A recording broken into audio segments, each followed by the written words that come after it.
तो सबसे पहले सभी को नमस्कार। कल हमने जहाँ पे लेफ्ट की थी लास्ट वीडियो, उसी को हम इसमें कंटिन्यू करेंगे। और कंटिन्यूएशन में बेसिकली सबसे पहले मैं ये बताना चाहता हूँ कि लास्ट वीडियो में हमने ये देखा था कि किस तरीके से हम 135 प्लस मार्क्स ला सकते हैं। और मैंने आपको दो तरीके पूछे थे कि कैसे मैं आप लोगों की मदद कर सकता हूँ। तो ज़्यादातर आप लोगों में से ज़्यादातर लोगों ने कमेंट सेक्शन में बोला कि मैं सेकंड वाला स्टेप फॉलो करूँ, जिसमें कि मैं बेसिकली क्या करूँगा कि 10 वीडियो बनाऊँगा। एक दिन में एक वीडियो आएगी, लेकिन आपको इसके लिए ये काम करना है कि हर वीडियो में मैं जो भी एक्सरसाइज दूंगा, जो भी आपको होमवर्क दूंगा, वो आपको नेक्स्ट वीडियो आने से पहले वो वर्क कंप्लीट कर लेना है। अगर आप वो वर्क कंप्लीट नहीं करोगे तो इतने मिनिमम टाइम में आपको मैक्सिमम बेनिफिट उस चीज़ का नहीं मिलेगा। तो मेरी आपसे गुजारिश है कि नेक्स्ट वीडियो आने से पहले जो इस वीडियो में मैं आपको बताऊंगा, होमवर्क दूंगा, जो भी मैं आपको सजेशंस दूंगा, वो आपको फॉलो करने हैं। और नेक्स्ट वीडियो में जब आना है तो पहले इस वीडियो के जो होमवर्क है उसे कंप्लीट करके प्रॉपर रिवाइज करके फिर नेक्स्ट वीडियो देखने आना है। ठीक है, तो चलिए स्टार्ट करते हैं step by step guide for 130 plus marks in English in CGL 2023 mains. अब वीडियो स्टार्ट करने से पहले मेरी वीडियो स्टार्ट करने से पहले थोड़ी प्रो टिप है। सेक्शन 2 जो हमारा सीजीएल मेंस का होता है, उसमें सबसे पहले आप जीएस सेक्शन अटेम्प्ट करेंगे। बिल्कुल आप कोशिश मत करिएगा कि पहले इंग्लिश अटेम्प्ट करो। इसके बारे में मैं वीडियो में बाद में बताऊंगा आपको कि ऐसा मैं क्यों कह रहा हूँ। लेकिन मेरी बात मानना, मैंने भी ट्राई करा है, मैंने बहुत सारे लोगों को बोला भी है, और उन्होंने बाद में मुझे आके बोला कि डेफिनेटली पहले जीएस अटेम्प्ट करने के लिए इंग्लिश में बाद में ज़्यादा टाइम बचता है, ना सिर्फ बल्कि आप थोड़ा फ्री होके अटेम्प्ट कर सकते हो इंग्लिश को। जीएस में बेसिकली क्या है कि कोई भी क्वेश्चन है हमारा, अगर हमें आता है तो वी विल टिक इट, अगर हमें नहीं आता है तो हम कितना भी उसमें बार बार रीड कर ले, we can not solve it, you know. और अल्टीमेटली फिर हम ज़्यादा टाइम वेस्ट करके उसमें हम तुक्का ही मारेंगे, और वो तुक्के तो ज़्यादातर गलत ही होते हैं। तो इंग्लिश में भी सेकंड प्रो टिप है कि इंग्लिश बाद में अटेम्प्ट करेंगे, और इंग्लिश में भी आरसी पैसेज है उसे सबसे लास्ट में करना है। मोस्ट ऑफ द पीपल गलती क्या करते हैं कि आरसी पैसेज जैसे क्वेश्चन नंबर में होगा तभी उसे अटेम्प्ट कर लेंगे। लेकिन अगर आपको दिखे कि बीच में आरसी पैसेज आया है तो सिंपली उसे हम स्किप करेंगे, उसे हम सोल्व बिल्कुल भी नहीं करना। अगर आप आरसी पैसेज शुरू में सोल्व करते हो, डेफिनेटली मेरी बात मानो, मैंने शुरू में ट्राई करके देखा है आरसी पैसेज पहले सोल्व करके, उससे कंपैरिजन में जब भी मैं आरसी पैसेज बाद में सोल्व करता हूँ तो बेटर मार्क्स आते हैं, गलतियाँ मिनिमाइज होती हैं। तो इसलिए सबसे इम्पोर्टेंट मेरी आपसे ये गुजारिश है कि आप बाद में अटेम्प्ट करिएगा आरसी पैसेज भी। जीएस के लिए टोटल 60 मिनट्स का टाइम होता है। जीएस के लिए सबसे पहले आपको 10 मिनट देनी है मैक्सिमम, इससे ज़्यादा टाइम जीएस में बिल्कुल नहीं देना। बिल्कुल सही नहीं रहेगा, क्योंकि जो क्वेश्चन आपको आता है वो आता है, जो नहीं आता है वो नहीं आता है। 30 सेकेंड, 10 सेकेंड, 20 सेकेंड में हर क्वेश्चन अटेम्प्ट करना है। 10 मिनट मैक्सिमम टाइम देना है। 10 मिनट इसे देने के बाद जी इंग्लिश के लिए हमारे पास बहुत आराम से 50 मिनट्स का टाइम बच जाएगा। ये 50 मिनट्स इंग्लिश के लिए बहुत इंपॉर्टेंट है। अगर ये इससे कम टाइम अपने इंग्लिश में दिया तो डेफिनेटली इसके मार्क्स सफ़र कर सकते हैं। देखिए कि अगर इंग्लिश का एग्ज़ाम मैथ्स के साथ होता या जी रीजनिंग के साथ होता तो डेफिनेटली इसे कम टाइम दिया जाता, लेकिन अब जीएस के साथ इंग्लिश का पेपर है तो ये हमारे लिए बहुत अच्छा एडिड एडवांटेज है, जिससे कि हम इंग्लिश में काफ़ी अच्छे मार्क्स स्कोर कर सकते हैं, काफ़ी ज़्यादा टाइम देते हुए। बहुत ही बुरा होगा अगर आप जीएस में तुक्के मारने में टाइम वेस्ट कर दोगे और इंग्लिश में कम टाइम बचेगा। तो सबसे पहली टिप है, जीएस पहले करो, इंग्लिश बाद में करो। जीएस 10 मिनट में ख़त्म करके फिनिश कर दो, उसके बाद 50 मिनट इंग्लिश को देना है शांति से। अगर हम शांति से ध्यान से करें, हमारे 4-5 क्वेश्चन सही हुए जो हम सिली मिस्टेक से गलत कर देते हैं, तो 4-5 क्वेश्चन सही होने का मतलब है कि आपके 12 नंबर तो वैसे ही आ गए प्लस में, और जो नेगेटिव करते उसका भी एक एडवांटेज मिला तो 3-4 नंबर और आ गए। तो मतलब आपको 15-20 नंबर का फायदा हो सकता है अगर आप शांति से एंड में 50 मिनट बचा के इंग्लिश का सेक्शन अटेम्प्ट करें। तो ये तो हम मेरी प्रो टिप थी। अब आगे चलते हैं। देखो, वीडियो में आगे बढ़ने से पहले मैं एक डिस्क्लेमर दे दूं कि काफ़ी सारे लोगों के कमेंट्स भी आ रहे थे, मेरे पास मैसेज भी आए एक दो लोगों के। वो बोल रहे थे कि यह वाकई में ये पॉसिबल है 10 मिनट में, 10 दिनों में कंप्लीट करना पूरा इंग्लिश का सिलेबस। तो देखो, मेरा डिस्क्लेमर है सबसे पहले कि ये सीरीज़ जो मैं 10 दिन की सीरीज़ चलाने वाला हूँ, ये सीरीज़ केवल उन लोगों के लिए है जिन्होंने टीयर 1 क्लियर करा है, या फिर वो एडवांस लेवल की प्रिपरेशन में, काफ़ी टीयर 1 उन्होंने इस साल दिया भी नहीं है, अगले साल सीजीएल अटेम्प्ट करेंगे। कुछ उन्होंने पहले पढ़ा हुआ है, वो किसी एडवांस लेवल की प्रिपरेशन कर रहे हैं, वो मतलब बिगिनर नहीं है, बेसिकली कहने का मतलब ये है। रिवीजन फेज में जिनका टीयर 2 एग्जाम है, अभी 15 दिन बचे हैं, तो मोस्ट ऑफ द पीपल अभी रिवीजन फेज में होना चाहिए उन्हें टीयर 2 की। और अगर कोई किसी पर्सन ने सीजीएल इस बार नहीं दिया, लेकिन वो पहले कभी सीजीएल दे चुका है और उसका सीजीएल का मतलब CHSL अटेम्प्ट करके वो क्लियर कर चुका है, CPO MTS SSC के कोई भी वो एग्जाम क्लियर कर चुका है, तो डेफिनेटली उसके लिए वो ये सीरीज है, उसे देखनी चाहिए, उसे बहुत एडवांटेज मिलेगा इंग्लिश में सीजीएल में। अब ये सीरीज किन लोगों के लिए नहीं है? ये सीरीज उन लोगों के लिए नहीं है जिन्होंने अपनी जर्नी जस्ट सीजीएल की, SSC की स्टार्ट करी है। वो लोग भी चाहें तो ये वीडियो देख सकते हैं, ये सीरीज देख सकते हैं, लेकिन उनके लिए मैं सेपरेटली भी सीरीज प्रिपेयर करूंगा।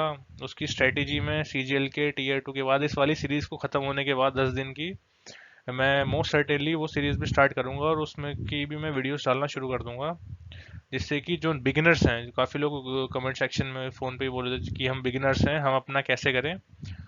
तो जैसे ही ये ख़त्म हो जाएगी, मैं अपना शुरू कर दूंगा उसकी बिगिनर्स के लिए भी, कि कैसे वो सीजीएल अटेम्प्ट करें। लेकिन अभी क्या है कि सीजीएल टीयर 2 में काफ़ी कम टाइम बचा है, तो मैं चाह रहा हूँ कि 10 दिनों के अंदर मिनिमम एफर्ट्स में जो मैक्सिमम बेनिफिट है वो मैं आपको दे दूँ, क्योंकि अब टाइम बहुत कम बचा है। अगर हम ये जो पर्टिकुलर हमारे पास टाइम है, इसमें मैक्सिमम एफर्ट्स, मिनिमम एफर्ट्स में मैक्सिमम आउटपुट ले ले मिनिमम टाइम में, तो हमारे लिए सबसे ज़्यादा बेनिफिशियल रहेगा। तो ये डिस्क्लेमर है, मैं पहले बता देना चाहता हूँ कि जो लोग थोड़े सीरियस है प्रिपरेशन के लिए, थोड़े एफर्ट्स डाल सकते हैं, सीजीएल टीयर 2 में अच्छा स्कोर करना है, जिन्हें 130 प्लस मार्क्स लाने हैं इंग्लिश में, वो डेफिनेटली इस वीडियो से इस सीरीज से बहुत ज़्यादा हेल्प मिलेगी उन्हें। तो चलिए अब आगे बढ़ते हैं। ये मेरे बारे में कुछ डिटेल्स हैं, मैंने लास्ट वीडियो में बताई थी, आप चाहे तो पॉज करके इसमें पढ़ सकते हैं। मैं आगे बढ़ता हूँ, स्किप करता हूँ इससे। ये सभी एग्जाम्स मैंने सक्सेसफुली क्लियर करे, आप पॉज करके पढ़ सकते हैं, इनमें भी मैं आगे बढ़ता हूँ।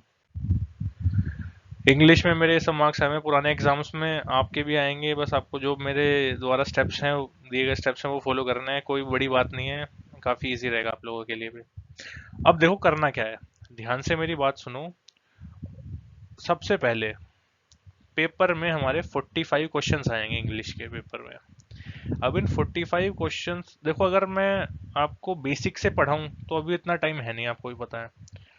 अगर मैं जैसे मान लो क्रिकेट खेलना है, अगर मैं आपको पहले बताऊं पिच कितनी लेंथ की होती है, कि क्या क्या रूल्स होते हैं, तो वो सब टाइम नहीं है अभी।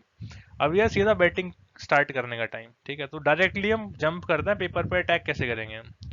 पेपर में हमारे 45 क्वेश्चंस होंगे, उन 45 क्वेश्चंस में ग्रामर के होंगे 15 क्वेश्चन।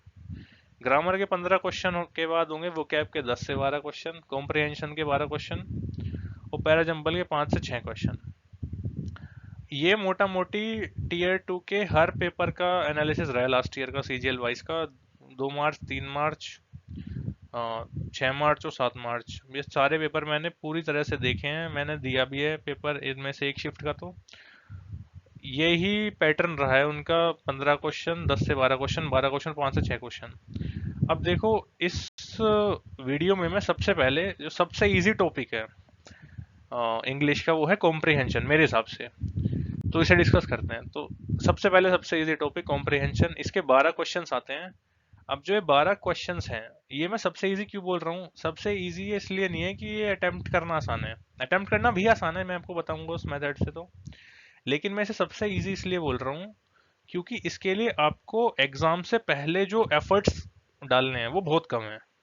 मतलब बहुत ही मिनिमम एफर्ट्स में आप ये 12 के 12 क्वेश्चन 100% करेक्ट कर सकते हो इसमें। तो मतलब रेयरली, जो मैं आपको स्ट्रेटजी बताऊंगा उसके बाद रेयरली कोई क्वेश्चन ऐसा होगा जो कि आप इसमें गलत करेंगे। तो मेरी बात ध्यान से सुनना, इसमें 12-13 क्वेश्चन आते हैं, 3 पैसे जाएंगे। और इन 3 पैसेज में आपको 8 से 10 मिनट पर पैसेज देने हैं। सबसे इंपॉर्टेंट चीज है ये। आपको ये लग रहा हो बहुत ज्यादा टाइम है, लेकिन मेरी बात मानो आप, इतना टाइम देना जरूरी है पैसेज को। इसलिए मैंने शुरू में आपको बताया कि पैसेज सबसे लास्ट में करना है, इंग्लिश बाद में करनी है, और इंग्लिश में भी सबसे एंड में पैसेज करना है। अगर आप पैसेज एंड में करोगे, आपकी गलती होने के चांस बहुत ही मिनिमम हो जाएंगे, मतलब नेक्स्ट टू इम्पॉसिबल हो जाएंगे। अगर आप पैसेज को 8-10 मिनट अगर आप किसी पैसेज को दे रहे हो ना, तो क्वाइट इम्पॉसिबल है आप उसमें मिस्टेक करोगे। लेकिन लोग क्या करते हैं, मैंने मैक्सिमम टाइम देखा, शुरू में मैं भी ऐसी गलती करता था। जैसे मान लो शुरू में कुछ क्वेश्चन है ग्रामर के, फिर कोई पैराजंबल आ गया, अब उसके जस्ट बाद आरसी आ गया। अब आरसी पढ़ने लग गए, सोल्व करने लग गए, जल्दी जल्दी से सोल्व करने लगे, क्योंकि हम क्या करते हैं, प्रीपोजिशन है, क्लोज टेस्ट है, वो फास्टली सोल्व करते हैं। और बीच में पैसेज आ गया, हम उसमें भी फास्टली सोल्व करने की कोशिश करने लग गए, उसमें हमने मिस्टेक कर दी। फिर हम नेक्स्ट क्वेश्चन पे गए, फिर फास्टली सोल्व करने लग गए। तो इसमें क्या है कि जो पैसेज हमने बीच में करा ना, जो वो फास्ट पेस में करा बहुत ज्यादा, जिससे जो कि हमारी हैबिट होती है इंग्लिश का पेपर सोल्व करने की, फास्टली फास्टली टिक करते करते आगे बढ़ो। तो इसमें क्या होता है कि क्वेश्चन बीच में गलत हो जाते हैं, हम थिंक थ्रू करने का टाइम नहीं मिलता हमें बेसिकली। तो इसलिए मेरी बात मानना, लास्ट में करना पैसेज, 8 से 10 मिनट देना एक पर्टिकुलर पैसेज को, तभी के तभी आपके बिल्कुल गलती होने के चांस मिनिमाइज हो जाएंगे। मैं बता रहा हूँ, ट्राई करना, मॉक टेस्ट में ट्राई करना, इसे next full length mock test दो, पैसेज एंड में करना, इंग्लिश बाद में करना, और पैसेज बिल्कुल एंड में करना। और हर पैसेज को 8-10 मिनट देने हैं, क्योंकि इंग्लिश में बाकी सारे क्वेश्चन इडियम फ्रेज होंगे, वन वर्ड सब्स्टिट्यूशन होंगे, अगर आपसे आता होगा, नहीं आता होगा नहीं आता होगा, आप स्किप करोगे जो भी करोगे। लेकिन पैसेज में कोई ऐसी चीज नहीं है जो कि आपको घर से सीख के जानी है, बस थोड़ी सी प्रैक्टिस, और जो मैं टेक्निक बताऊंगा वो लगाना। पैसेज आपका कभी गलत नहीं होगा, मैं बता रहा हूँ। सबसे पहली चीज, अब इसमें कभी भी पैसेज को पहले रीड मत करो, क्वेश्चन को रीड करो। आप तो सोचोगे कि मतलब ये साइंस नहीं बनती, लेकिन मेरी बात मानो, कभी भी पैसेज पहले रीड नहीं करना है, सबसे पहले क्वेश्चन रीड करना है। देखो, कैट का, जेट का, मैट का, स्नैप का, इन सब का एग्जाम नहीं है ये। इसमें सीजीएल का एग्जाम है, एसएससी का एग्जाम है। इसमें कभी भी ऐसा नहीं होगा कि आपका जो पैसेज होगा उसमें सारे क्वेश्चन ऐसे हो जो कि पैसेज रीड, थोरोली रीड और अंडरस्टैंड करके सोल्व हो रहे हो। मैं देखो अभी एग्जांपल से भी आपको समझाऊंगा, इसमें सोल्व भी करेंगे हम आरसी। अगर आप कोई भी पैसेज पढ़ते हो, आपके सामने दिखता है, कभी भी पहले पैसेज मत रीड करो, पहले रीड करो क्वेश्चंस। अब देखो मैं बताता हूँ क्यों। क्योंकि कम से कम एक या दो क्वेश्चन तो जरूर ऐसे होंगे जो कि उसमें वोकैब के होंगे। और कई बार तो ऐसा देखा गया है, सीजीएल 22 के मेंस में भी ऐसे आरसी आया जिसमें कि काफी सारे क्वेश्चंस वोकैब के थे जो कि इंस्टेंटली सोल्व हो रहे थे। जैसे कि मैं आपको करके दिखाता हूँ फॉर एग्जांपल। देखो, ये हमारे पास पैसेज है। अगर आपको ये क्लियरली विजिबल नहीं हो रहा तो स्क्रीन थोड़ी बड़ी करके आप इसे देख सकते हैं। ये हमारे पास पैसेज है। अब कोई इंसान इस पैसेज को देख के पढ़ना चाहे, शुरुआत में पैसेज आएगा सामने, आदमी पढ़ेगा इसे, समझने की कोशिश करेगा, as the sun inches closer to its peak activity, मतलब समझेगा इसे। मैं कह रहा हूँ आप इसे पढ़ो मत, सीधा क्वेश्चन देखो। क्वेश्चन क्या है? क्वेश्चन हमारे पास ये है, select the most appropriate synonym of the given word from the passage. Partially. अब पार्शियली का मतलब पूछा हमारे से। अब इसमें पार्शियली कहीं होगा, मैं इसे ढूंढना भी नहीं चाहता इसमें पार्शियली कहाँ होगा। मैं सीधा पता है मेरे को, पार्शियली का सिनोनिम मुझे आता है, पार्शियली का सिनोनिम पार्टली है। समझ आ गया? आगे बढ़ो। नेक्स्ट क्वेश्चन देखो अब इसमें क्या है। नेक्स्ट क्वेश्चन है, select the most appropriate synonym of the given word in the passage, debris. अब डेब्री का मतलब मुझे पता है, कूड़ा करकट कचरा होता है डेब्री का मतलब। इन सब में से डेट्रिटस है इसका मतलब, डेट्रिटस हो गया। पैसेज मैंने पढ़ा नहीं, आंसर आ गया, क्योंकि सिनोनिम पूछा था, पैसेज पढ़ने की जरूरत नहीं पड़ी। अगर मैं पैसेज पढ़ता, टाइम वेस्ट करता मैं अपना। नेक्स्ट क्वेश्चन देखो, select the most appropriate synonym of the given word, spotted. मुझे मतलब पता है इसका, विटनेस्ड है। स्पॉटेड मतलब मैंने कुछ दिख गया मुझे, विटनेस्ड हो गया। इसमें कोई ऐसी मतलब सेंस नहीं बनी पैसेज पढ़ने की जिससे कि मुझे कुछ एक्स्ट्रा फायदा मिल रहा हो। तो मैं क्यों पैसेज पढूं, अपना टाइम वेस्ट करूं?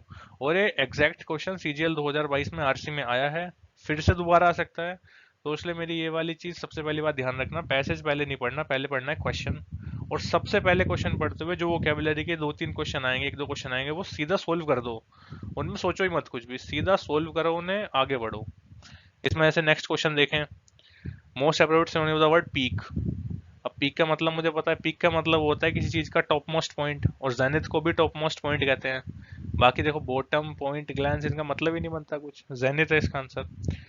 तो पॉइंट ये है कि सिनोनिम, एंटोनिम, वोकैब के काफी क्वेश्चंस होंगे पैसेज में, जिनमें पैसेज का मतलब ही नहीं, सबसे पहले उन्हें खत्म करो। अब दो अगली चीज, अब मेरे सामने आरसी पैसेज आया, मैंने पैसेज नहीं पढ़ा, मैंने सबसे पहले क्वेश्चन पढ़े, क्वेश्चन पढ़ के मैंने सबसे पहले वोकैब के क्वेश्चन खत्म कर दिए। अब कुछ क्वेश्चन ऐसे होंगे जो वोकैब खत्म हुए, कुछ क्वेश्चन ऐसे होंगे जो कि बचे हुए होंगे।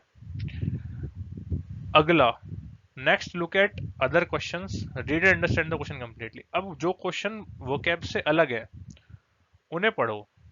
आरसी नहीं पढ़ा मैंने अभी, क्वेश्चन पढ़ा जो कि वोकैब का नहीं है, वोकैब वाले खत्म कर दिए। अब अलग क्वेश्चन है, उसका क्वेश्चन पढ़ा, और क्वेश्चन मैंने अच्छी तरह समझा, एक क्वेश्चन क्या कह रहा है, उस क्वेश्चन के एक एक वर्ड का मतलब समझ लो।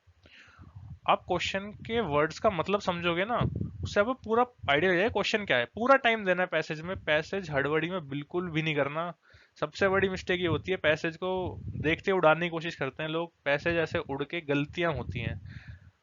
हो भी सकता है गलती हो भी सकता है नहीं हो, लेकिन अगर आप टाइम लेके और उसे बहुत ही ठहराव से और शांत मन से करेंगे, 8-10 मिनट लेंगे पूरे पैसेज को सोल्व करने में, तो बिल्कुल भी गलती के चांस नहीं होंगे। पैसेज पूरे के पूरे नंबर देता है, और आप अपने मॉक टेस्ट में उठा के देख लेना, आपके कभी पैसेज में पूरे नंबर नहीं आए होंगे।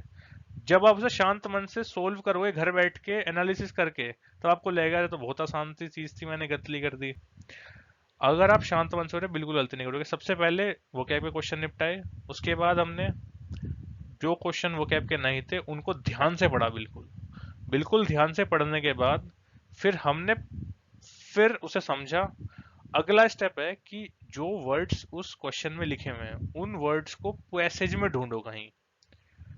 जो भी क्वेश्चन पूछा हुआ है उसमें कुछ कीवर्ड्स होंगे, उन कीवर्ड्स को पैसेज में देखो कि कहाँ लिखा हुआ है वो word. Most of the times 90% cases में क्वेश्चन ऐसे आएंगे जिसमें कि जो क्वेश्चन पूछा होगा ना वो एग्जैक्ट, बिल्कुल सीधे एग्जैक्ट फॉर्म में पैसेज में कहीं लिखा हुआ होगा। उसे आपको पैसेज पूरा पढ़ के समझ के अंडरस्टैंड करके उसकी समरी तो बनानी नहीं है, आपको तो क्वेश्चन है उसको आंसर टिक करके आगे बढ़ना है। पैसेज में जो पूछा हुआ है क्वेश्चन में वो ढूंढो पैसेज में कहाँ है। जैसे कि मैं अभी एग्जांपल आपको करके भी दिखाऊंगा कैसे करना है। फॉर एग्जाम्पल देखो पैसेज है हमारे पास, ये भी CGL 22 टीयर 2 का मैंने लिया है। जब जो मैंने पिछले वाला पैसेज लिया जिसमें सारे के सारे ऑलमोस्ट क्वेश्चंस वोकैबुलरी के थे, वो भी CGL टीयर 2 का ही था, वो मैं खुद नहीं बनाया, CGL टीयर 2 का ही वो पैसेज था, वही मैंने सोल्व करके दिखाया था आपको। ये भी CGL टीयर 2 का पैसेज है। अब मैं देखो पैसेज पढ़ने की कोशिश करता हूँ तो काफी लंबा सा है, अगले पेज पे भी जाता है, काफी लंबा है। अब मैं पूरा पैसेज पढ़ूंगा, समझूंगा, इसकी पूरी दिमाग में समरी बनाऊंगा, वो बिल्कुल फ्यूटाइल एक्सरसाइज है। इसके बजाय मैं क्वेश्चन देखता हूँ, क्वेश्चन क्या पूछा है। इसने क्वेश्चन पूछा है, how many foreign rescue workers were engaged in rescue work. मैंने क्या बताया, क्वेश्चन को पूरी तरह समझ लो। अब क्वेश्चन क्या कर रहा है, इसको हिंदी में ब्रेक डाउन करो अपने दिमाग में और समझो क्या पूछ रहा है। ये पूछ रहा है कि कितने, हाउ मेनी मतलब कितने फॉरेन रेस्क्यू वर्कर्स, फॉरेन मतलब विदेशी, रेस्क्यू वर्कर्स मतलब बचाव कर्मी, are engage in rescue work मतलब बचाव कार्य में कितने विदेशी बचाव वर्कर थे, मतलब रेस्क्यू वर्कर थे। इसमें कीवर्ड क्या है, एक तो विदेशी है कीवर्ड और एक रेस्क्यू वर्कर है कीवर्ड। अब देखो नंबर पूछ रहा है कितने नंबर में थे, ऑप्शंस पे आपको दिख रहा है इतने रेस्क्यू वर्कर थे, इतने थे, इतने थे या इतने थे। अब देखो पूरा पैसेज पढ़ के आप समझोगे तो आपको आंसर डेफिनेटली मिल जाएगा, लेकिन उसकी नीड नहीं है क्योंकि नंबर पूछा है। अब फॉरेन रेस्क्यू वर्कर कितने हैं, आपको ये देखना पैसेज में फॉरेन रेस्क्यू वर्कर कितने हैं भाई। कोई नंबर लिखे हैं, देखो नंबर चेक करो। सबसे पहला नंबर हमारे पास आया 19,300। अब देखो क्या ये रेस्क्यू फॉरेन रेस्क्यू वर्कर हैं ये अब लाइन पढ़ो क्या है, 3 days after the temblor hit Turkey and Syria and killed more than 19,300। ये तो किल है, मतलब इतने लोग मरे हैं, ये रेस्क्यू वर्कर थोड़ी ना। आगे बढ़ो, कहाँ नंबर लिखा है, ये दिख रहा है मेरे को 100, ये 100 क्या लिखा है, in Antakya over 100 bodies were awaited identification. ये तो बॉडीज हैं, रेस्क्यू वर्कर थोड़ी ना है। हमें तो फॉरेन रेस्क्यू वर्कर ढूंढने हैं कितने हैं। अब इसमें देखो, इसमें नीचे कोई नंबर नहीं लिखा, कोई फॉरेन रेस्क्यू वर्कर की बात ही नहीं हो रही है। ये ग्लांस कर लिया हमने ऊपर ऊपर से, कुछ नहीं बात हो रही इस चीज की। आगे बढ़े अब हम, आगे बढ़ के देखो हमें यहाँ लिख रहा है 1600 कुछ दिख रहा है, क्या है 16,300, 16,100 दिख रहा है। इसमें क्या दिख रहा है, Thursday the death toll has risen to more than 16,100, 16,000 मर गए लोग।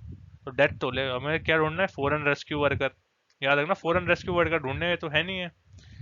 अब आगे क्या आया, 64,000 इंजर, ये भी वो नहीं है फॉरेन रेस्क्यू वर्कर ढूंढने में। 5,000 इंजर्ड, ये भी 3,000 ये इंजर्ड और डेड है, तो फॉरेन रेस्क्यू वर्कर नहीं है। आगे देखो क्या है, आगे देखो क्या है। हाँ ये है देखो, Turkey disaster management agency said more than 1,10,000 rescue personal were now taking. हाँ ये है रेस्क्यू वर्कर, लेकिन ध्यान से देखो फॉरेन थोड़ी है ये रेस्क्यू वर्कर, तो फॉरेन तो कहीं लिखा नहीं इसमें कि फॉरेन रेस्क्यू वर्कर है। अब थोड़ा और नीचे देखो, और कहीं तो नहीं है। जो 5500 तो व्हीकल्स हैं, ये भी नहीं है। हाँ फॉरेन मिनिस्ट्री, देखो यहाँ बात आई फॉरेन की। The foreign ministry said 95 countries have offered help, more than half of that number have sent total of nearly 6500 rescue. बिल्कुल सही बात, देखो यहाँ पे आ गए 6500 रेस्क्यू वर्कर्स। और फॉरेन मिनिस्ट्री ने बोला है कि 95 कंट्री से हेल्प आई है, जिसमें कि 6500 रेस्क्यू वर्कर आए हैं, और 2400 और स्टिल एक्सपेक्टेड, मतलब 2400 और आने हैं, लेकिन अभी तक आए कितने, 6500। तो बिना पूरा पैसेज पढ़े, बिना समझे, बिना इसकी दिमाग में हमारी समरी बनाए, हमने सीधा पता चल गया हमें 6500 रेस्क्यू वर्कर है इसमें। ये 6500 रेस्क्यू वर्कर इसका आंसर हो गया, सिंपल सीधी बात। हम पैसेज पढ़ते हैं, हमें काफी टाइम लगता है सोल्व करने में, तब भी हम इसी नतीजे पहुंचते हैं। कई बार होता है पूरे पैसेज को समझने की जरूरत ही नहीं पड़ती आपको, आपको बस जो क्वेश्चन पूछा है उसे समझना है। रीडिंग कॉम्प्रिहेंशन का मतलब है आप क्वेश्चन समझे या नहीं समझे, सिंपल बात। क्वेश्चन जो पूछा है उसे पैसेज में खोजना है, पूरा पैसेज नहीं पढ़ना। वो कैब के क्वेश्चन होंगे या फिर इस तरह के क्वेश्चन होंगे, मोस्टली यही होता है। अब अगला क्वेश्चन देखते हैं, सीजीएल टीयर 2 का ही पैसेज है। अगला क्वेश्चन देखो, फिर वर्ड मीनिंग का आ गया। अगर आप पूरा पैसेज ना पढ़ो और सीधा वर्ड मीनिंग ये देखो, तो डिफिकल्ट नहीं है सोल्व करना आपको। जैसे सबसे इजी वर्ड देखो पहले, मैच द फॉलोइंग, हैम्पर्ड दिख रहा है सबसे इजी। हैम्पर मतलब बाधा डालना, रुकावट डालना। इसका चेक्ड है, चेक्ड मतलब भी होता है किसी को रोकना, बाधा डालना, रुकावट करना। इसका हैम्पर्ड का चेक्ड हो गया। स्क्रैम्बल्ड होता है, स्क्रैम्बल्ड मतलब कि अलग थलग कर देना, बिखेर देना, थोड़ा सा उसे जोसल्ड कर देना। जैसे स्क्रैम्बल्ड एग्स सुना होगा आपने, स्क्रैम्बल्ड का जोसल्ड हो गया। क्लैमर्ड का मतलब आवाज करना, शोर करना, इसका स्क्रीम्ड हो गया। तो इसका कोई रिलेटेड नहीं है, कोई रिलेशन नहीं है इसका पैसेज से। पैसेज चाहे आपको आता भी ना हो, तब भी आप ये क्वेश्चन तो अटेम्प्ट कर ही दोगे।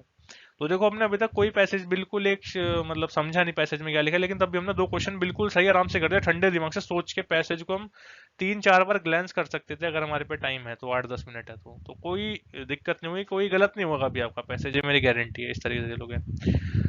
अब लास्ट में मान लो आपने वोकेबलरी क्वेश्चन भी कर दिए, और जिस तरह मैंने दूसरे तरह के क्वेश्चन बताए, जिसमें कि आपको क्वेश्चन समझना है, उसे ढूंढना है पैसेज में कहाँ लिखा है, उसे सोल्व कर देना है।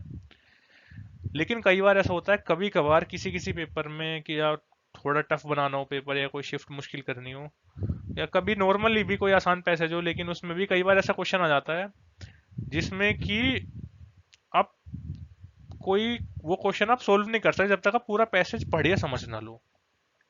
तो इन क्वेश्चंस, अगर ऐसा कोई क्वेश्चन आया है, तब तो आपको पैसेज पूरा पढ़ना पड़ेगा और समझना पड़ेगा। देखो जो सबसे हमारी, हम हर बार करते थे पैसेज पढ़ के पूरा समझते थे, वो आपको तब करना पड़ेगा जब इस तरह का क्वेश्चन आया, वरना नहीं करना पड़ेगा। अगर इस तरह का कोई क्वेश्चन आए जिसमें कि जैसे मान लो आपको टाइटल पूछ लिया, टाइटल क्या होना चाहिए पैसेज का, या उसकी थीम पूछ ली, तो तब आपको पैसेज देखो पूरा पढ़ना है, पूरा पैसेज समझना है, माइंड करना। देखो 8-10 मिनट दो पैसेज को, तभी सोल्व होगा, वरना आपको मतलब कोई ना कोई मिस्टेक जरूर हो जाएगी। अगर इस तरह क्वेश्चन आया है तो पैसेज को बहुत ही ध्यान से पढ़ना है। इस तरह क्वेश्चन बिल्कुल भी गलत नहीं करना, पैसेज को एक बार पढ़ो, 2 बार पढ़ो, समझो। अगर इस तरह थीम पूछी है, पॉसिबल टाइटल पूछा है, कुछ पूछा है, ये क्वेश्चन थोड़ा टफ है, मोस्ट ऑफ द लोग इसमें गलती करेंगे, लेकिन आप इसमें गलती नहीं करेंगे क्योंकि आप टाइम देंगे, इसमें टाइम से सोल्व करेंगे। बाकी चीजों में आप जीके में कोई एक क्वेश्चन जो आपको नहीं आता उसमें आप 5 मिनट लगा दो सोचने की, उससे अच्छा है कि आप आरसी पैसेज में वही 5 मिनट दो, थीम का क्वेश्चन में या पॉसिबल टाइटल क्वेश्चन में, तो आप डेफिनेटली इसे अच्छी तरीके से सोल्व कर पाओगे। ये मेरा कहना है। अब ये आपका हो गया कॉम्प्रिहेंशन का, कैसे कैसे आपको करना है, पूरी स्टेप बाय स्टेप मैंने बता दिया। अब इसमें आपका होमवर्क है जो कि बहुत ज़्यादा ज़रूरी है। जो मैंने प्रोसीजर बताया है, जो मैंने चीज़ें बताई हैं, आपको उसको फॉलो करना है। वो कैसे फॉलो करना है, आप आरबी चैनल, टेलीग्राम चैनल पे जाइए, या किसी भी चैनल पे जिस पे भी आपको सूटेबल लगे, वहाँ से इंग्लिश सीजीएल 2022 टीयर 2 का क्वेश्चन पेपर डाउनलोड कर लो।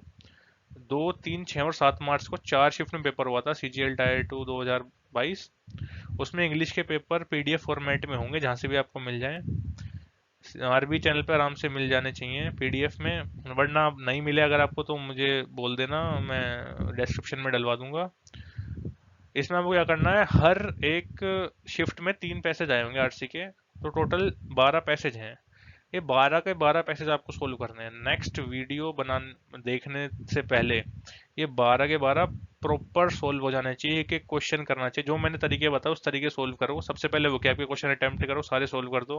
वोकैब के बाद क्वेश्चन देखो कि अगर वो थीम या पॉसिबल टाइटल है, कोई इस तरह की चीज नहीं पूछ रहा जिसमें पूरा पैसेज पढ़ के समझना पड़े, तो सीधा सीधा वो वर्ड उठाओ, वो क्वेश्चन समझ के वो वर्ड, पर्टिकुलर वर्ड ढूंढो पूरे पैसेज में, वो ग्रुप ऑफ वर्ड्स ढूंढो जो कि उस क्वेश्चन में पूछे हुए हैं, सीधा सीधा आंसर मिलेगा मोस्ट ऑफ द पैसेज में, टिक कर दो, आगे बढ़ो।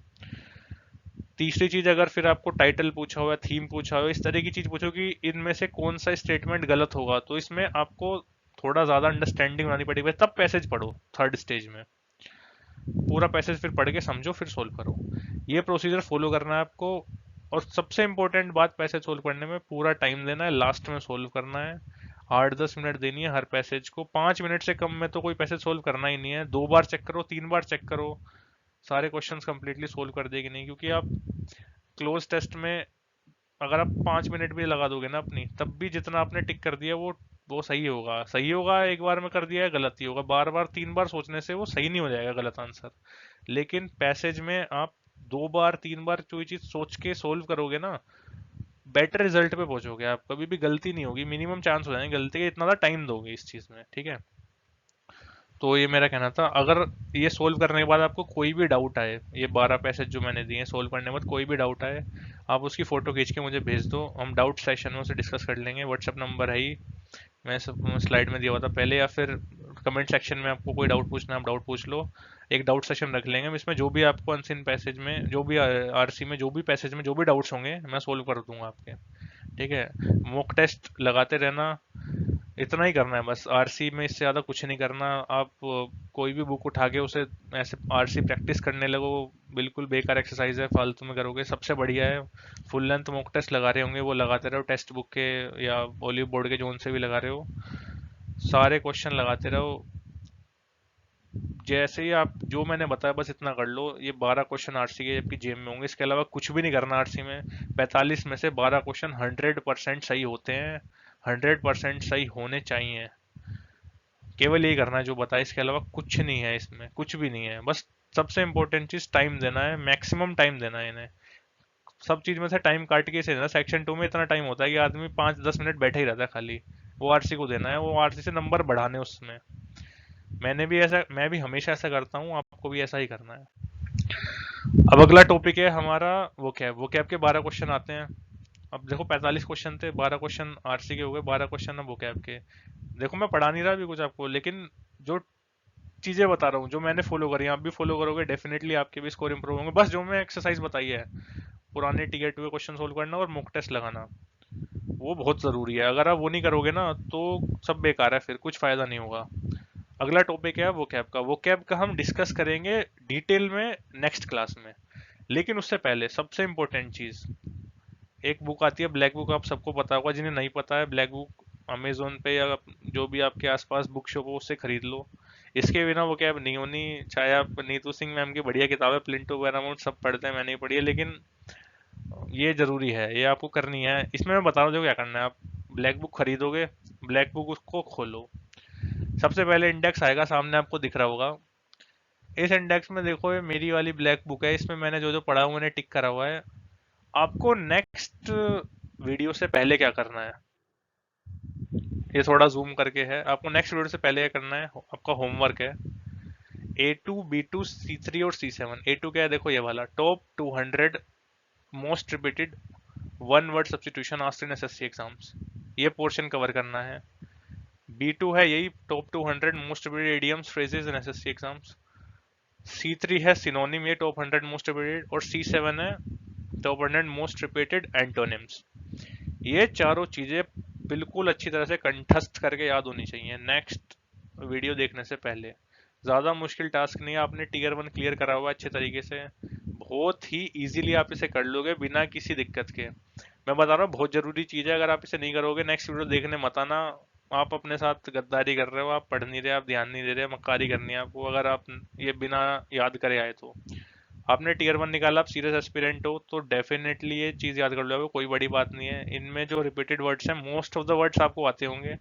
हम डिस्कशन करेंगे, नए क्वेश्चंस भी करेंगे इसके बारे में, तो इसलिए 100% याद करके इन्हें आना ही आना है नेक्स्ट वीडियो में आने से पहले, अच्छे तरीके से याद होने चाहिए। अब जाते जाते दो क्वेश्चन है वो आपको सोल्व करना है, उनका आंसर कमेंट सेक्शन में बताना, देखिए कौन सही बताता है। जो सही बताता है मैं उसे लाइक कर दूंगा, उसके मतलब सही है वो आंसर। ये क्वेश्चंस भी पुराने ईयर में आए हैं, एक ये क्वेश्चन है, एक ये क्वेश्चन है, इनके आंसर जरा कमेंट सेक्शन में बताओ। और वीडियो आपको जैसा लगा है वैसा कमेंट सेक्शन में बताओ। अगर आप चाहते हो सीरीज में कंटिन्यू करूँ, उसके आगे भी वीडियोस लेके आऊँ, पूरा से सीरीज कंप्लीट करूँ ये, तो लाइक शेयर सब्सक्राइब करना और मुझे कमेंट सेक्शन में बताना जैसा भी आपका फीडबैक है।